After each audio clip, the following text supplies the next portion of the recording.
Les dinosaures n'ont pas disparu. Ils se sont juste transformés en oiseaux et n'attendent qu'un prétexte pour montrer leur côté robuste.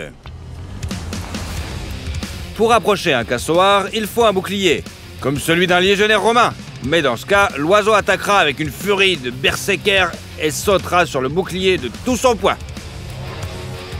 Et si vous mettez une autruche en colère, cela peut finir encore pire.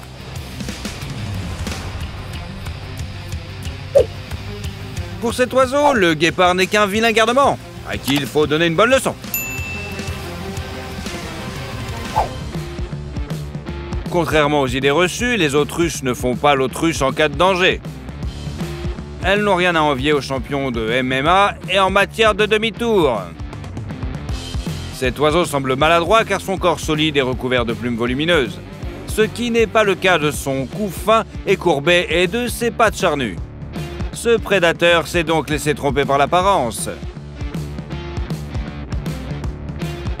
En réalité, l'autruche est une créature très agile.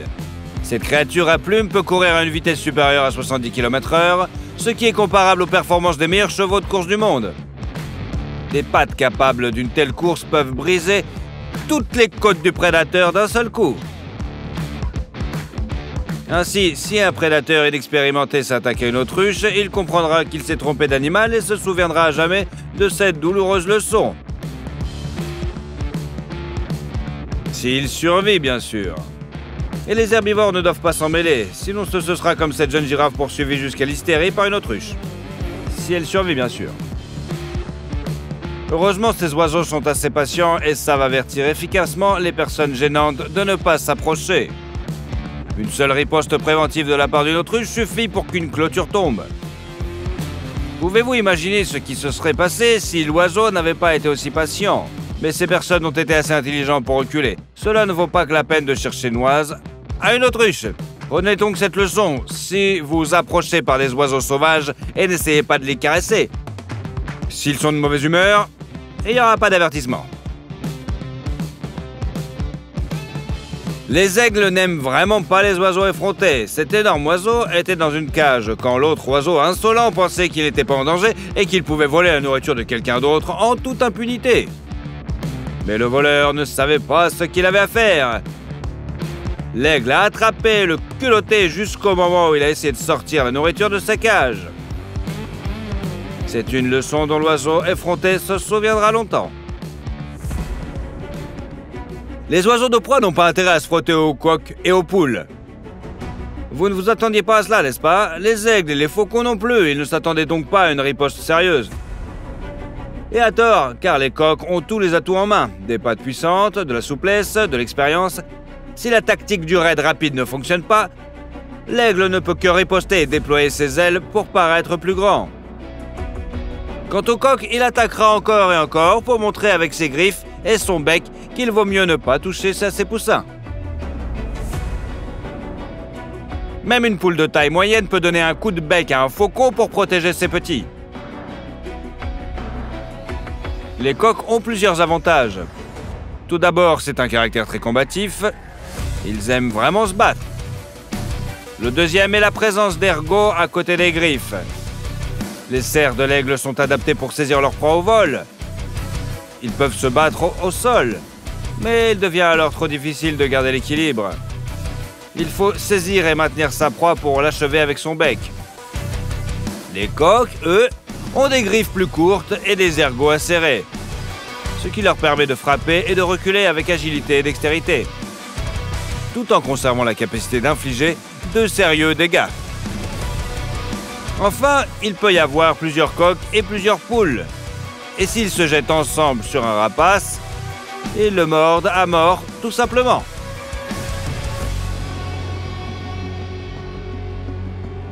Les pélicans se nourrissent de poissons qu'ils attrapent avec leur bec muni d'une grande poche.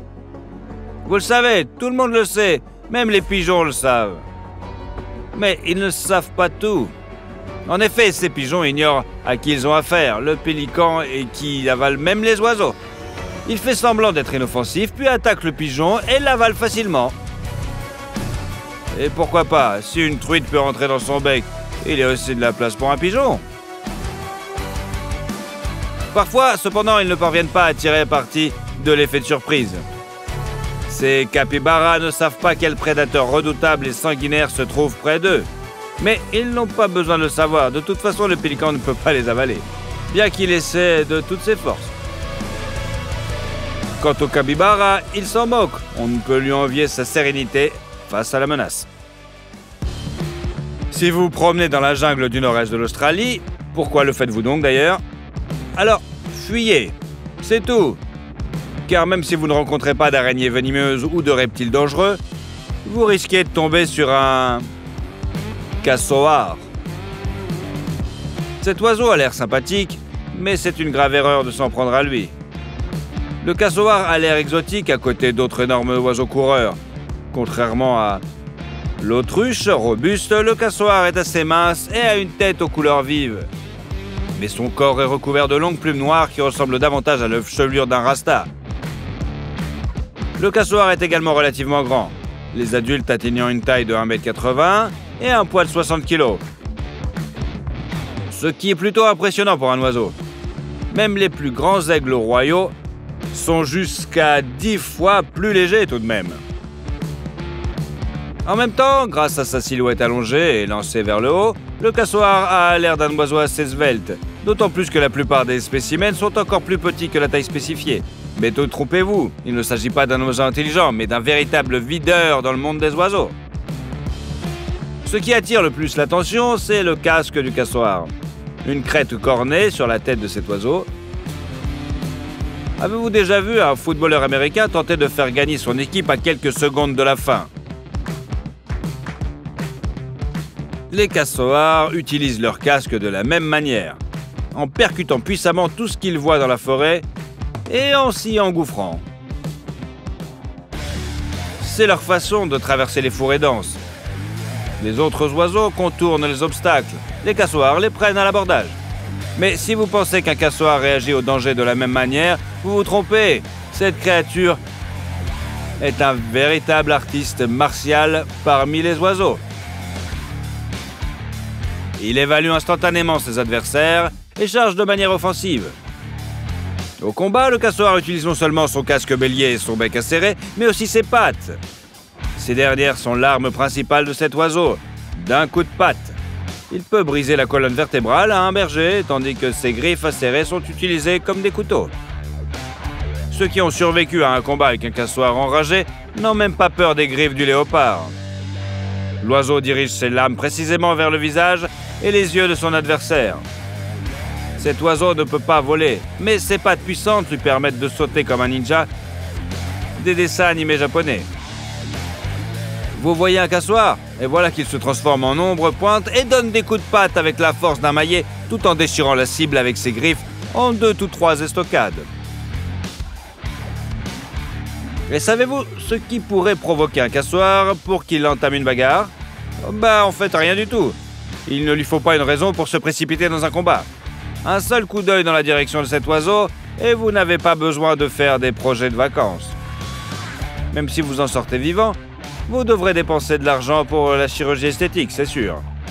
C'est pourquoi, dans les zoos et les réserves naturelles, les employés s'approchent des casoars s'étaient munis de boucliers, presque aussi grands que de la taille moyenne d'un homme. Ils sont les seuls à pouvoir résister aux assauts de saumon. Ces animaux anciens auraient survécu en Australie en raison de l'isolement du continent. Après avoir rencontré ce terminator à plumes, vous comprendrez que l'isolement de l'Australie a eu au contraire permis à tous les autres de survivre. Car cet oiseau peut bien combattre un loup, un puma et même un petit léopard. Non, nous n'expérimentons pas, nous analysons sobrement la situation. Maintenant, ne taquinez pas le casoar. Mettez-lui un j'aime plutôt. Vous pourrez ainsi espérer qu'il aura pitié de vous si vous décidez de venir en Australie un jour. Les oiseaux de proie sont de redoutables combattants et pas seulement dans le ciel. Le renard est un animal plus long, plus lourd que l'aigle et doté de mâchoires plus puissantes, mais l'aigle ne pense même pas à s'envoler. Lorsqu'il a remarqué l'intérêt malsain du renard pour sa personne, il a penché la tête et s'est rendu s'occuper de lui. Bien sûr, le rouquin ne peut pas reculer. Même d'une seule patte, l'aigle le domine grâce à ses énormes serres. Une scène amusante? Seul le renard ne s'est pas amusé. Heureusement qu'il s'en est sorti indemne quand même. Ce chat ne s'est pas rendu compte tout de suite de la taille de celui qui voulait attaquer. Le chat s'approchait furtivement d'une pigargue à tête blanche qui était en train de manger son poisson préféré. Regardez comment le chat a changé d'avis pour attaquer lorsqu'il s'est rendu compte quel énorme oiseau se trouvait devant lui. Le simple regard de l'aigle a suffi pour refroidir l'ardeur de chasse de ce chat. Comment imaginez-vous leur dialogue? Écrivez vos propositions dans les commentaires. Il est vrai que les grands rapaces sont parfois trahis par leur fatuité. Cet aigle à tête blanche pensait qu'on allait le craindre et l'éviter. Que nenni, elle ne connaît tout simplement pas bien les corbeaux. Cet oiseau effronté a survolé la pigargue et s'est perché dessus. Il ne s'agissait pas d'une attaque, mais simplement d'un corbeau qui voulait qu'on le dépose quelque part. Ce ne serait pas difficile pour un tel oiseau. L'oiseau de proie a été choqué, mais le corbeau, après l'avoir chevauché, s'est envolé calmement. Les cris des mouettes au bord de la mer, l'odeur de l'eau salée, la sensation du vent sur le visage. Romantique, non? Oui, mais seulement jusqu'à ce que vous décidiez de mieux connaître les mouettes. Comme cette brigade qui a volé la caméra GoPro. Si vous croyez lire dans son regard le sang-froid d'un gangster, eh bien, c'est bien ça la réalité. Les mouettes sont vraiment en mode alerte permanente.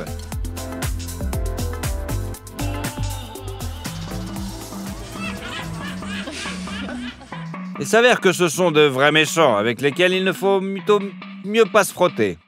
Même si leur taille est relativement modeste, on dirait le rire d'un méchant dans un film, non?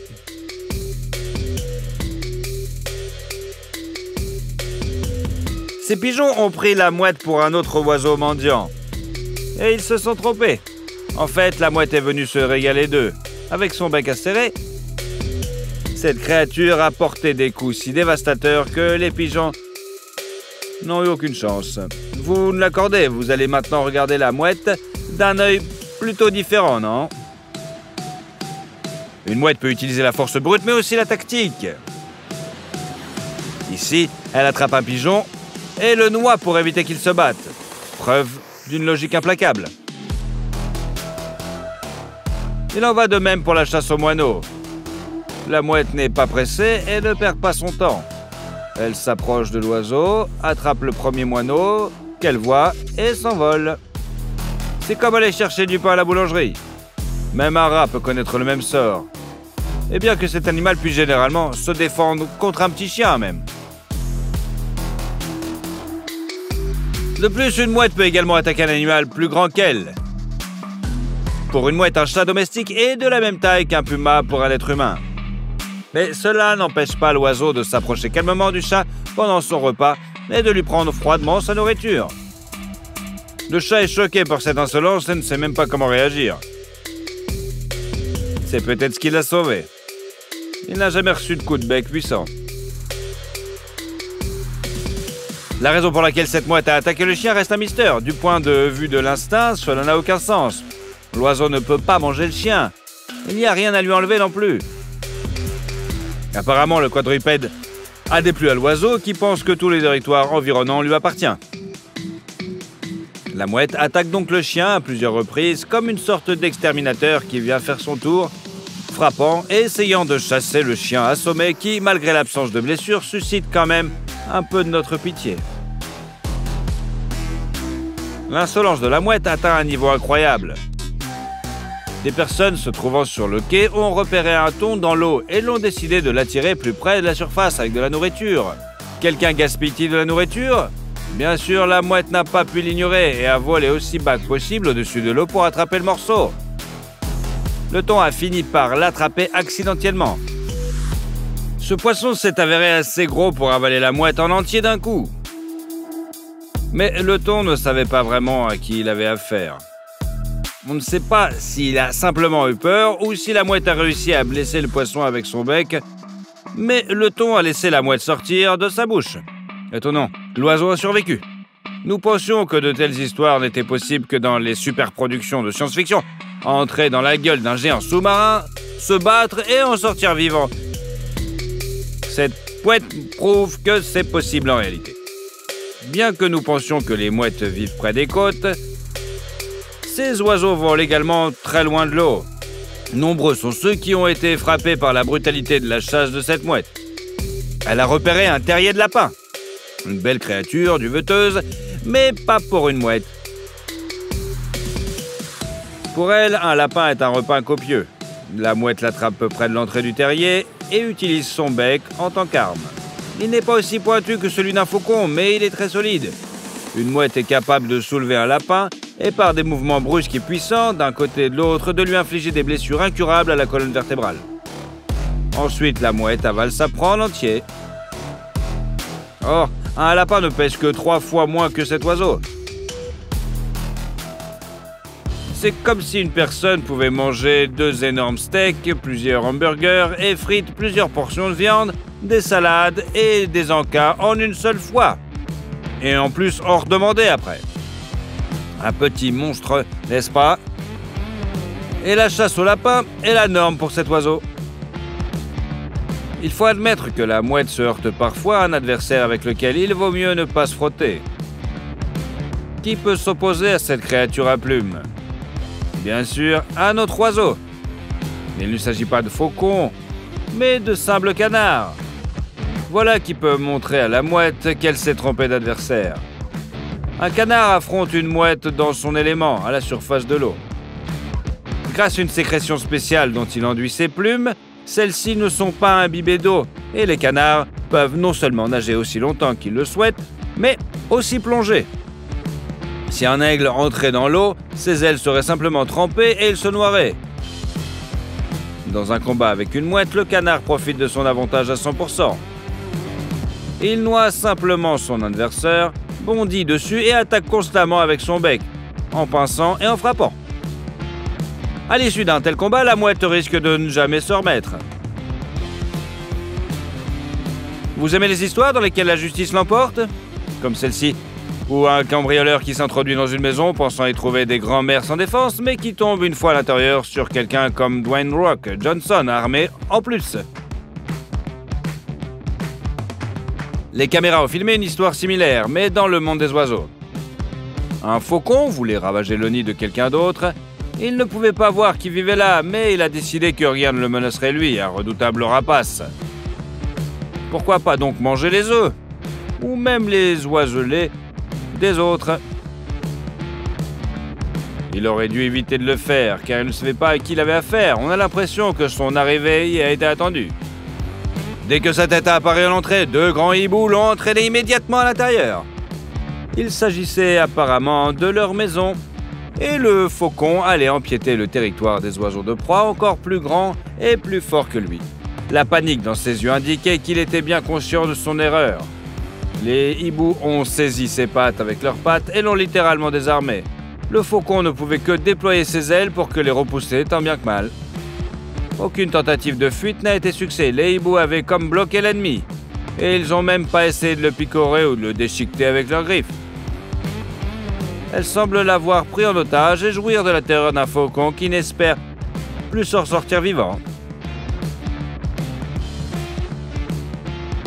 Étonnamment, le faucon est finalement relâché et s'échappe de ce nid infernal.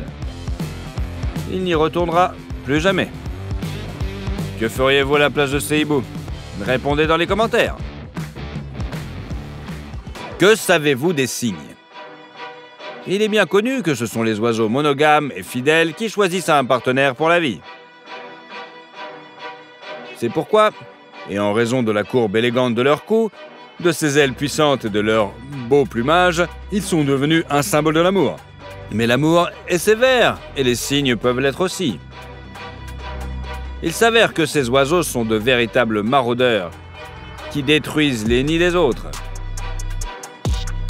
Si une autre créature à plumes s'approche d'eux, elle aura une mauvaise surprise. Un cygne s'attaque même à des voisins inoffensifs, sans raison ni provocation. À grands coups d'aile, ils peuvent assommer leurs rivaux, puis les noyer dans l'eau. Et si un animal terrestre tombe dans l'eau, alors qu'il y est presque sans défense, c'est un véritable cadeau pour un cygne violent. Ces chiens ne savaient pas ce qu'ils avaient à faire et étaient loin de se rendre compte que leur seule chance de rester sain et sauf était de fuir. Loin du point d'eau, un cygne peut aussi vous réserver des surprises. Par exemple, attaquer un chien sans raison. Mais le cygne n'est pas un tigre. Il n'essaie pas de manger le chien, mais simplement de le battre. Et la seule raison est qu'il n'aime pas ce chien. D'une manière générale, la fidélité chez les cygnes dépasse les frontières. Cette famille traversant la route lorsque les signaux se sont soudainement arrêtés, ça y est, c'est leur route à eux. Et les voitures à plusieurs tonnes devront attendre ou contourner ces oiseaux effrontés. Sinon, le père furieux les attaquera à son tour. Le policier n'a pas l'air de protéger les oiseaux contre les gens, mais plutôt d'éloigner les conducteurs des cygnes pour éviter un conflit. Regardez à quelle distance ce flic essaie-t-il de se garder ses cygnes. Il sait bien quel risque il court. Les cygnes se battent aussi entre eux, très brutalement. Ce cygne a attaqué son cousin noir. Il s'agit peut-être d'une question de territoire, peut-être est-il simplement de mauvaise humeur. Et même la retraite de son adversaire n'a pas arrêté l'agresseur. Il a poursuivi l'autre cygne, l'a pincé, puis il l'a pris à la gorge et a tenté de le noyer. Heureusement, le cygne noir s'est libéré et a réussi à s'échapper, mais il quittera certainement ce plan d'eau pour longtemps. Et les canards qui observaient la bataille n'ont manifestement pas envie d'y retourner non plus. Quels sont les oiseaux sur lesquels votre réveil a changé ?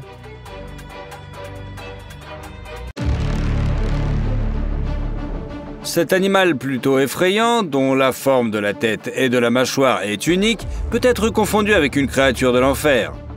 Il ne s'agit pas d'une anomalie génétique ou d'un mutant. Cette créature est appelée l'animal le plus laid du monde. Mais en Syrie, dans leur pays d'origine, les chèvres de cette race sont tout simplement considérées comme divinement belles. Il s'agit d'une race très rare domestique appelée chèvre de Damas, connue sous le nom de Chami.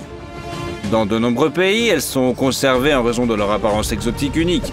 Avec leur front bombé, leurs oreilles tombantes et leur mâchoire proéminente, elles ressemblent à quelque chose sorti de la science-fiction. Ces chèvres démoniaques, il n'y a pas d'autre façon de les appeler, sont surtout présentes à Chypre, en Palestine, en Israël et en Syrie. La race appartient au type lourd. Le poids maximum que les chèvres Chami peuvent atteindre est de 130 kg pour une taille de 1 mètre et les chèvres pèsent jusqu'à 80 kg pour une taille de 75 à 85 cm au garrot. La caractéristique la plus distinctive de la race est une tête avec un museau très crochu. Un autre trait caractéristique des chèvres de race est la présence d'oreilles pendantes, dont la longueur peut atteindre jusqu'à 30 cm. De nombreux propriétaires de chèvres poussent encore plus loin l'aspect étrange de la chèvre de Damas en lui coupant les oreilles. N'est-ce pas, ma jolie? Les chèvres de Damas ont acquis une renommée mondiale en 2008, lorsque l'une d'entre elles a remporté le titre de la plus belle chèvre lors d'un concours de beauté organisé en Arabie Saoudite. Aujourd'hui, cette race rare a pris beaucoup de valeur. Selon les experts, le coût d'une telle chèvre est comparable à celui des chevaux pur sang arabes et peut atteindre, écoutez bien, jusqu'à 67 000 $. La chose la plus choquante à propos de cette race est la différence entre son apparence lorsqu'elle est petite et lorsqu'elle a grandi. Les chèvres Chami, avec leur petite tête et leurs oreilles incroyablement longues, ont l'air plutôt mignonnes. Mais elles ne se transforment peu à peu en un véritable monstre, capable d'en effrayer plus d'un par son apparence. Aimeriez-vous rencontrer une chèvre aussi mignonne? Il y a des chèvres qui aiment la montagne et l'air frais. Elles sont sans prétention et vivent parfois dans des endroits où les autres animaux sont tout simplement introuvables. Et la vie en montagne est très difficile. Seuls les plus intelligents, les plus malins et bien sûr les plus fiers survivent. La chèvre des neiges est une race de chèvres vivant dans les montagnes. Les chèvres ne vivent que dans les montagnes rocheuses d'Amérique du Nord. Elles vivent très haut. Elles peuvent escalader des montagnes jusqu'à une hauteur d'environ 3000 mètres. Elles mènent un mode de vie nomade, se déplaçant sur des rochers nus et des parcelles de pelouse alpine. Les chèvres des neiges sont de véritables beautés. Leur fourrure est blanche presque toute l'année et leurs sabots sont noirs. Les chèvres des neiges sont très grandes. Leur hauteur au garrot est de 90 à 105 cm, leur poids de 85 à 135 kg. Leur fourrure luxuriante les fait paraître encore plus grandes. La fourrure hivernale de la chèvre est telle qu'elle peut résister à des gelées allant jusqu'à moins 50 degrés Celsius. Les chèvres des neiges ont une incroyable capacité à grimper. Pour grimper, les hommes ont des bras, des jambes et toutes sortes de dispositifs, alors que les chèvres n'ont que des pattes. Mais ces pattes ne sont pas ordinaires, bien sûr, ce sont les meilleures. Elles sont fortes, minces et très rebondissantes. Malgré leur physique impressionnant, elles marchent sur des falaises complètement abruptes. Avec des abords et des corniches à peine perceptibles, il est tout à fait incompréhensible que des animaux aussi grands puissent rester là. Ils parviennent à poser leurs sabots sur les moindres pierres et à grimper sur des corniches d'où il est presque impossible tout simplement de descendre. Ils se déplacent lentement, paresseusement et ne sautent que très rarement. En même temps, si les chèvres des neiges sautent, c'est généralement vers le bas, parfois 6 à 7 mètres quand même, sur une corniche à peine perceptive, souvent glacée même.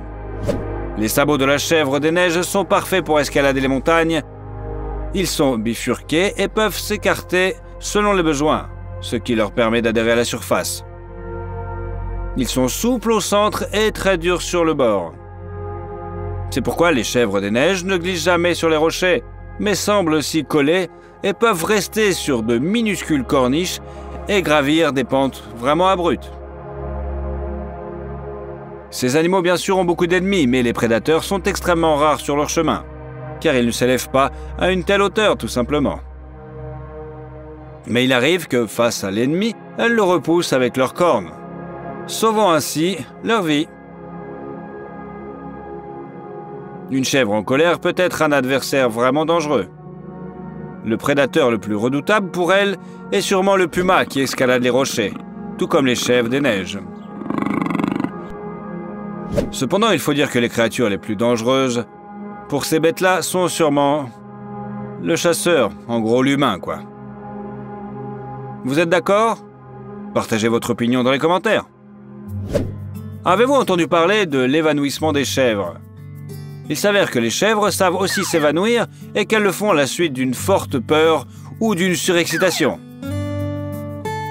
Dans les situations d'urgence, la chèvre tombe dans un état de stupeur totale et s'écroule sur le dos ou sur le côté. Les pattes tendues.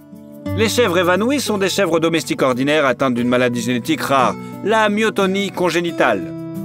Dans des situations de stress, les animaux développent une paralysie musculaire complète des pattes. Comme il est impossible de se tenir debout dans cet état, elles tombent tout simplement sur le côté ou sur le dos. En même temps, les chèvres sont pleinement conscientes. En règle générale, cet état n'est observé que pendant une courte période. Les chèvres restent alors figées pendant une dizaine de secondes, puis se relèvent et se remettent à courir. N'est-il pas intéressant et amusant de les voir courir et s'évanouir tout soudainement? Ces jolies chèvres aux grands yeux globuleux et au profil romain sont très populaires. Elles sont de plus en plus souvent élevées comme animal de compagnie, en particulier les petits spécimens, car elles sont intelligentes, amicales et drôles.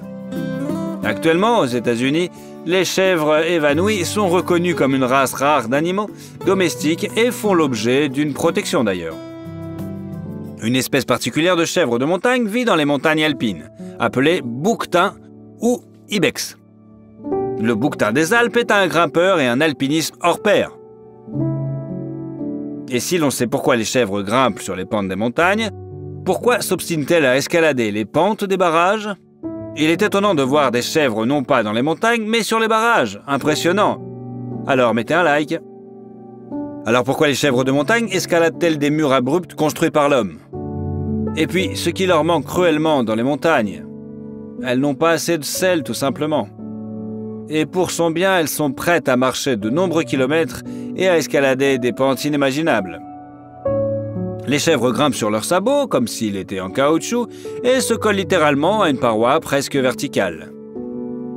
Elles font tout cela uniquement pour lécher le sel. Elles peuvent aussi se battre sur une paroi abrupte pour obtenir l'endroit le plus salé. Il est très surprenant de voir des chèvres se déplacer là où il n'y avait apparemment rien à quoi s'accrocher.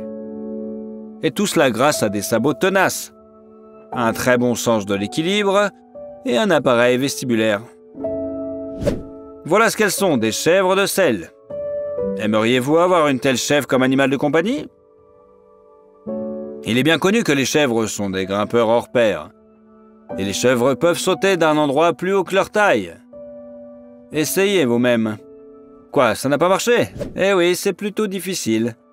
Alors que pour les chèvres, grimper un arbre n'est pas du tout difficile. Les chèvres marocaines sont les plus bondissantes de la planète et elles ne broutent pas sur le sol, mais sur les arbres. Elles ne broutent pas sur le sol, mais sur les arbres, non pas pour se faire valoir, mais en raison de la pénurie aiguë d'herbe dans ces régions. Les chèvres, tels des cascadeurs de cinéma, se tiennent sur des branches incroyablement branlantes et atteignent leur délicatesse. Les fruits charnus et juteux de l'arganier. Peut-être s'agit-il d'une race spécialement élevée pour grimper à l'argan? Non, les chèvres marocaines sont en fait les plus ordinaires. Mais il ne s'agit pas d'une espèce unique dotée de capacités acrobatiques. C'est simplement que les chèvres, obligées de s'adapter aux dures réalités locales, ont trouvé une nouvelle base alimentaire.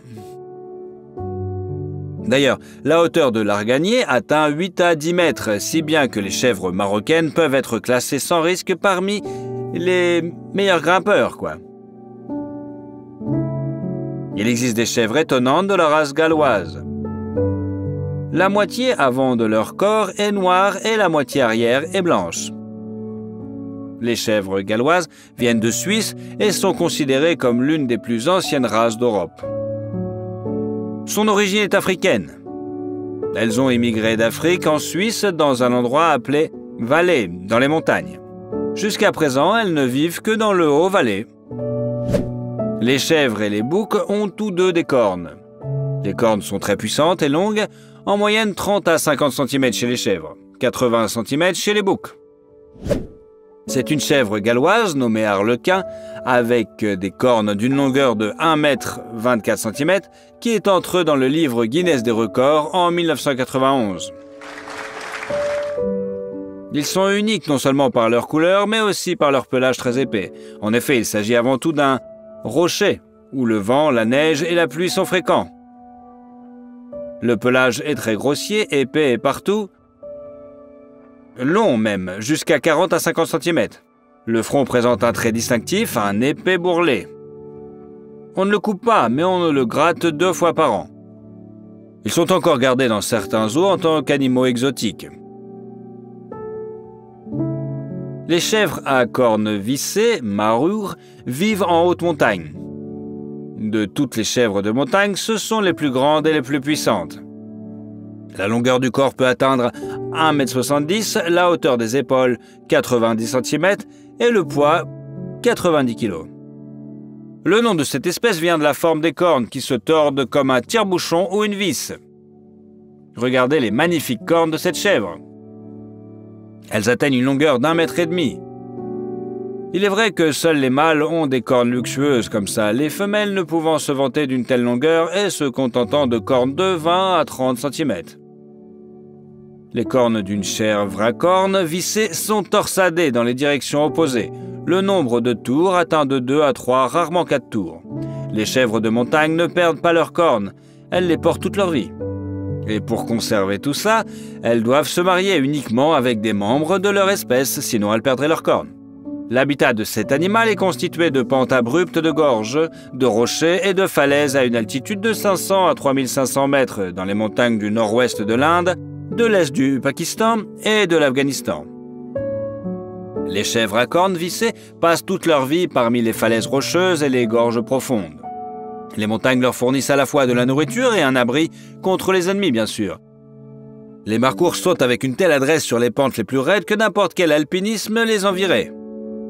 S'éloignant du danger, ils peuvent descendre dans la gorge, sautant le long des parois abruptes, d'un côté à l'autre, tout en s'appuyant sur les moindres rebords. Leurs pattes sont solides et leurs sabots sont conçus pour ne pas glisser sur les pierres. Les prédateurs qui décident de chasser les marours devront donc chercher d'autres proies. Les chèvres à cornes vissées sont des animaux paisibles. Mais au printemps, lorsque les mâles organisent des tournois, il n'y a plus aucune trace de leur calme. En se voyant, les rivaux tentent immédiatement de prouver leur supériorité en se donnant des coups et en se poussant. Ils se heurtent avec des fronts puissants, avec une telle force que le bruit de l'impact s'entend à 1 km à la ronde. On pense que les chèvres à cornes vissées sont devenues les ancêtres des chèvres domestiques. En savons-nous beaucoup sur les chèvres que nous ne connaissons tous? Eh bien oui, cet animal cornu est éternellement bêlant, donnant du lait, du duvet, certains le mangent même. Répondront beaucoup d'entre nous. Pourtant, il existe de nombreuses races dont certains n'ont même pas entendu parler. Leur patrie est le Pakistan, mais on les trouve également dans les pays arabes sur les territoires de l'Inde, de l'Afghanistan et du Tadjikistan. Le goulabi est un animal incroyablement beau et gracieux à la fourrure blanche. De corpulence mince, il a un cou fin et allongé, une tête au profil romain, des yeux expressifs et vifs et de longues oreilles tombantes. Les très longues oreilles, qui descendent jusqu'aux genoux, sont impressionnantes. Elles sont douces, larges et fines. Ce n'est pas pour rien qu'elles sont apparues chez les chèvres. Dans leur pays d'origine, les oreilles expressives aident à réguler les échanges de chaleur, évitant ainsi au corps tout simplement de surchauffer. La race doit son nom à la couleur rose de sa peau. Goulabi se traduit par rose. La hauteur au garrot des chèvres peut atteindre 110 cm pour un poids d'environ 90 kg et celle des boucs 130 cm pour un poids vif de 130 kg. Les chèvres ont un pelage épais qui les rend résistantes au gel et aux basses températures. Les goulabis sont également très appréciés pour leur lait délicieux et très nutritif. Ces chèvres sont très intelligentes et affectueuses et s'attachent rapidement à leurs propriétaires. Elles reconnaissent immédiatement leurs propriétaires et se comportent parfois comme des chiens, copiant complètement leur comportement. Elles suivent le long du terrain, dorment près de la porte de la maison, attendant l'apparition du maître. Avez-vous déjà regardé les yeux d'une chèvre? Les chèvres ont une forme de pupille inhabituelle. En raison de la forme rectangulaire et allongée de la pupille, la chèvre a un angle de vision de près de 340 degrés. Selon l'éclairage, il passe d'une fente étroite à un rectangle, voire à main carrée. C'est cette pupille à la position particulière des yeux qui permettent à la chèvre la plus négligente de remarquer un prédateur se faufilant par derrière. Et tout cela, bien sûr, sans tourner la tête. La race italienne des chèvres, Girgantana, trouve ses origines dans le sud de l'Italie. Ces longues cornes, semblables à un tire-bouchon géant, ont fait l'originalité de cette race de chèvres. Imaginez, les cornes d'une chèvre adulte peuvent atteindre 70 cm de long. Cependant, les racines de cette race s'étendent bien au-delà de l'Europe, vers l'Afghanistan de haute altitude. Selon certaines sources, les ancêtres des chèvres de Girgantan sont des chèvres sauvages à cornes vissées. C'est d'elles qu'elles ont hérité leur étonnante corne. Les ancêtres des chèvres de Girgantan aient probablement été introduits en Sicile par les Arabes qui ont envahi ses frontières en 827 après Jésus-Christ. La chèvre de Girgantan possède des cornes impressionnantes et une fourrure blanche à poils longs de taille moyenne. Elle mesure jusqu'à 80 cm au garrot et pèse jusqu'à 65 kg. En regardant la drôle de chèvre de Girgantan, on pense involontairement à quel point la fantaisie de la nature peut être impressionnante. Les chèvres du Cachemire vivent sur les hauts plateaux d'Asie centrale et du Tibet, dans les régions montagneuses de Mongolie, d'Iran ainsi que dans le nord de l'Inde, à une altitude pouvant atteindre 5000 mètres au-dessus du niveau de la mer, dans un climat rude et des changements de température soudant de moins 40 degrés à 40 degrés. Pour se protéger des rigueurs du climat, la nature a doté ces animaux d'un duvet étonnant, exceptionnellement doux et très précieux, qui protège les chèvres de la pluie, du froid et de la chaleur. C'est un petit animal élancé d'environ 1,5 mètre de long et 60 cm de haut. Le corps des chèvres du Cachemire est recouvert d'un long poil de garde et d'une sous-poil fin et doux. Dans l'industrie textile, seul leur précieux duvet est utilisé, bien sûr. Pendant de nombreux siècles, le duvet de chèvre du Cachemire est resté la matière naturelle la plus chère de toutes les variétés de laine connues. Ce coût élevé s'explique par le fait que l'on n'extrait en moyenne que 120 grammes de duvet d'un individu. En outre, les chèvres de cette race ne peuvent pas être élevées dans le but de préserver la propriété de la laine en dehors des territoires répertoriés, car elles perdent rapidement leur propriété en raison des changements climatiques tout simplement. Le duvet de chèvre du Cachemire, dans les poils est le comble du bonheur. Certes, il est cher, mais l'absence d'allergie, sa douceur extraordinaire, sa légèreté et son confort font chaque jour de plus en plus d'adeptes dans le monde entier. Toutes les chèvres sont bonnes, mais quelle est celle que vous préférez? Vous n'arrivez pas à choisir? Cherchez plus loin pour trouver la chèvre de vos rêves. Une race très intéressante, la Boer, a été élevée en Afrique du Sud au tout début du XXe siècle. Vous pouvez facilement déterminer la race par la couleur des poils de la tête. Ils ont une couleur brune. C'est leur caractéristique. Le reste du corps est blanc. Les mâles ont des cornes épaisses sur la tête qui se recoubent vers l'arrière. Ces chèvres sont une légende rêvée pour tout éleveur de chèvres, une sorte de culte. La raison de cette popularité est la taille des individus. En outre, les Boers sont très belles et ressemblent à quelque chose d'exotique et de séduisant. Regardez par vous-même. En fait, les Boers sont des animaux de grande taille, massifs et très spectaculaires. C'est la plus grande race de chèvres domestiques. Le poids corporel des chèvres de cette espèce peut atteindre 95 kg. Et les chèvres adultes pèsent souvent plus de 130 kg. Oui, c'est peut-être une chèvre un petit peu imposante, mais elle en vaut le détour, vraiment. Les femelles Boer ont un tempérament calme, mais les chèvres sont plutôt capricieuses, comme on dirait. Elles sont agiles et très fortes, mais parfois peuvent être agressives. Certaines des caractéristiques particulières des chèvres Boer, croissance rapide et fertilité élevée, entretien sans prétention, bonne adaptabilité aux conditions climatiques, en particulier au climat chaud, et ce qui s'explique pourquoi cette espèce est l'une des meilleures. Les chèvres Kamori sont largement connues pour leur apparence magnifique et unique. Elles ont une couleur étonnante qui rappelle l'écriture arabe. La patrie de cette race d'animaux est le Pakistan.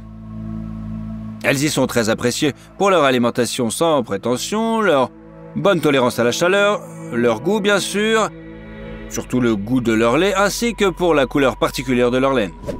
Le Kamori présente des taches rouges, brunes, blanches ou noires de forme inhabituelle sur une base monophonique qui présente une similitude avec l'écriture arabe. Les chèvres Kamori sont très semblables aux autres chèvres pakistanaises. Elles se caractérisent par de longues oreilles tombantes et un nez crochu. La longueur des oreilles peut atteindre 45 cm. Une chèvre est 1,5 à 2 fois plus grande qu'un bouc. Les chèvres Kamori mesurent plus d'1 mètre. Il existe également des représentants de l'espèce qui atteignent la taille d'un humain. Les chèvres Kamori sont résistantes à un mauvais environnement et constituent une source de revenus pour de nombreux habitants du Pakistan. Ces chèvres ressemblent à des moutons, mais ce ne sont pas leurs proches parents. Il s'agit de chèvres angora. C'est grâce à leur laine unique qu'elles ressemblent à des petits moutons. Le corps est entièrement recouvert d'un poil brillant composé de longues mèches bouclées ou ondulées, agréables au toucher vraiment. Une chèvre angora, en bonne santé, a une laine douce qui tombe en boucles douces et blanches, ce qui est très beau à regarder. La patrie des chèvres angora est une région montagneuse de la Turquie ensoleillée. Ces animaux ont reçu leur nom en l'honneur de la ville moderne d'Ankara, connue dans l'Antiquité sous le nom d'Angora. Les chèvres angora adultes pèsent de 45 à 50 kg et en plus de la laine, arborent de luxueuses cornes. La croissance des chèvres peut atteindre 75 cm. La chèvre angora, qui pèse 30 à 35 kg et mesure jusqu'à 66 cm, ne peut pas se vanter d'une décoration aussi luxueuse. Ses cornes sont petites et fines. La couleur principale de l'angora est le blanc. Les chèvres de couleur grise, noire et argentée sont moins courantes. Mais le principal avantage de ces animaux est leur laine, bien sûr. Les chèvres angora sont la principale race de chèvres à laine, donnant ce qu'on appelle le mohair. À la ferme, ces chèvres sont tondues 2 fois par an et reçoivent jusqu'à 6 kg de laine par chèvre, 3,5 kg par bouc. Le fil mohair est ensuite obtenu à partir de cette laine qui peut être transformée en de nombreux articles chauds tels que des chapeaux, des écharpes, des moufles et même des chaussettes. La race hollandaise, cette chèvre féroce, vous laissera pantois. Elle a de longues cornes dures et un pelage épais et hirsute qui effraie facilement les gens et les autres animaux. Les chèvres du Landrace hollandais sont des animaux robustes de taille moyenne, généralement pourvus de cornes, avec des pattes courtes et de longs poils. Cette race est originaire des Pays-Bas. Les chèvres sont vraiment très agressives et peuvent attaquer leurs propriétaires sans hésitation. Les chèvres peuvent également être utilisées comme moyen de transport. Une chèvre dressée peut tirer une charrette de 500 kg. Vous n'êtes pas au courant? Eh bien, ce n'est pas grave. En 1958, la race Landrace néerlandaise a failli disparaître, ne comptant plus que 2 animaux. Depuis 1999, le nombre de chèvres de cette race a augmenté et compte aujourd'hui environ 2200 têtes. La coutume veut que pour avoir comparé avec cet animal, on reçoive une gifle ou on cesse définitivement de fréquenter la personne incriminée. Ces sardiodactyles ne sont-ils pas déjà si mauvais? Qu'en pensez-vous? Faites-nous part de votre opinion dans les commentaires. Et si vous aimez, n'oubliez pas d'aimer et de vous abonner à notre chaîne.